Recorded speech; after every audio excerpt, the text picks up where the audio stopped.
What's up, YouTube? Day 5 of the RSX build. Much better day for me, much higher spirits. Didn't have to work quite as hard and got a lot done. Much happier with what happened today than kind of how yesterday went. So let me show you guys. In fact, let me go back for just a minute and kind of, I want to tell you guys a minute kind of what's going on. I've been getting some messages kind of like, you know, how are you doing this and what are you using? And as I said at the end, towards the end of this, I'm going to make some videos with pictures because I'm still taking pictures along the way, but not making videos of all the work.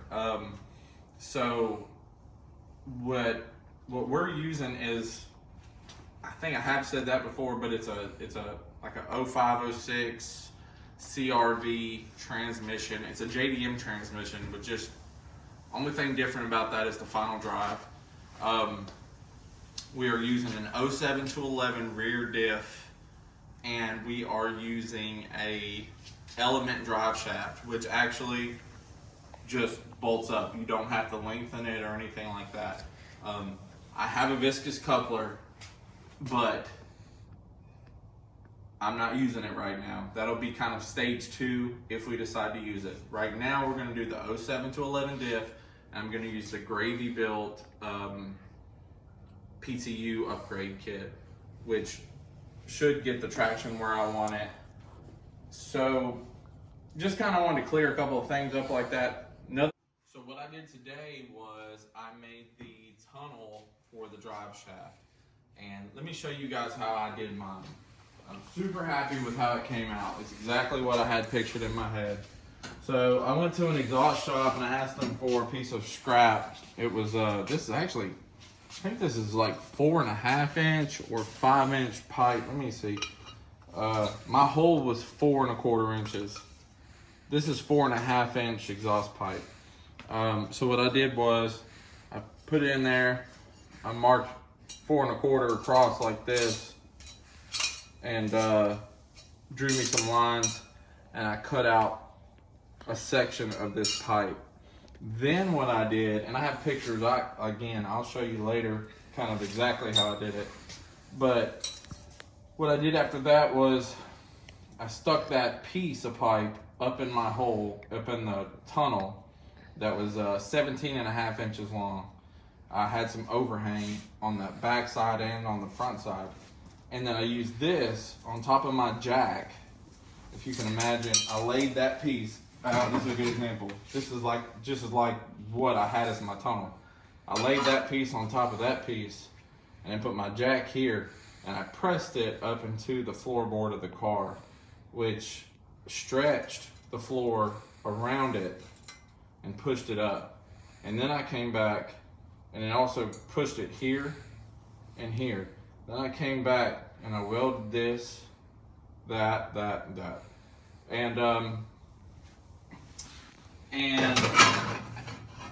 I did that, I cleaned all the welds up and then seam sealed all of it. So let me show you, let me see the camera. Let me show you how that came out. It's still not completely dry, but again, super happy. See if I can, how do you turn the flash on? I guess you can't. I don't know. Super happy with how that came out.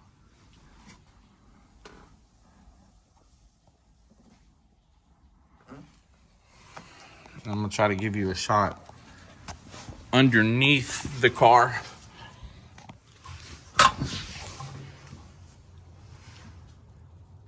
Check that out. So after I was done with the inside, I came to the bottom and I just trimmed the extra off with the grinder, and then come back with a well, I used a cutting wheel to trim it off, and then come back with the grinding wheel and just cleaned it all up, and then seam sealed the bottom. But I seam sealed the crap out of it.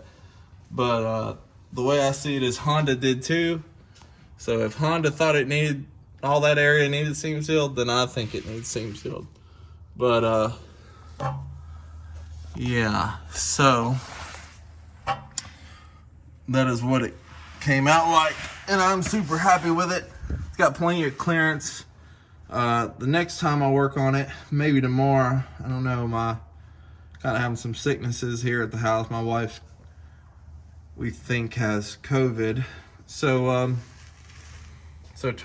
tomorrow, if I work on it, which I might as well because I can't be around her, I will make my bracket for my carrier bearing, which actually I already have.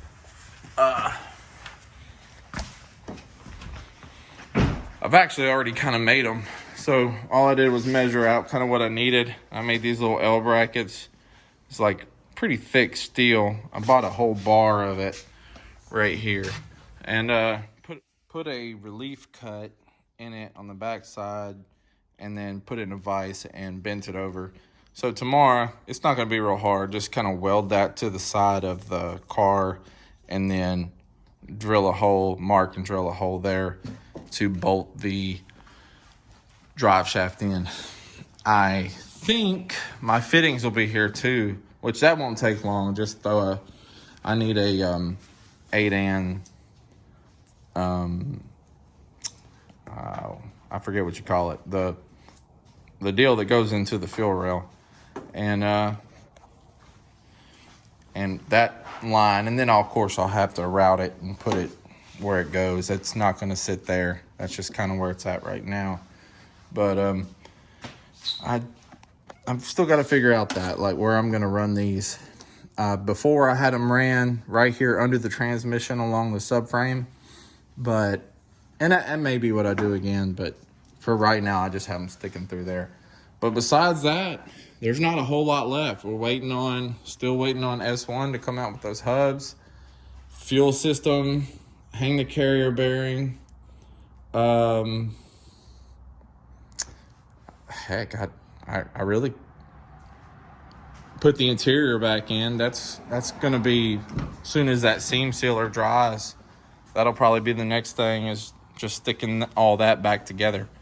And oh yeah, and then I'll have to modify that e-brake to fit on the new tunnel. But I don't think it's gonna be that bad because we didn't add that much height to it. So that'll be a lot of fun, actually, is just making that fit again. And then also probably have to cut out that center console a little to go over that hump. But I've kind of already got a plan for that too, so that's not going to take long, and I'll be glad to see the interior back complete and keep this thing going. I don't think it's going to be very long, but yeah, guys, hey, that was day 5. Super excited about it. Like, subscribe, do all those good YouTube things. Notifications. And notifications for my helper, Noah, Mini-Me.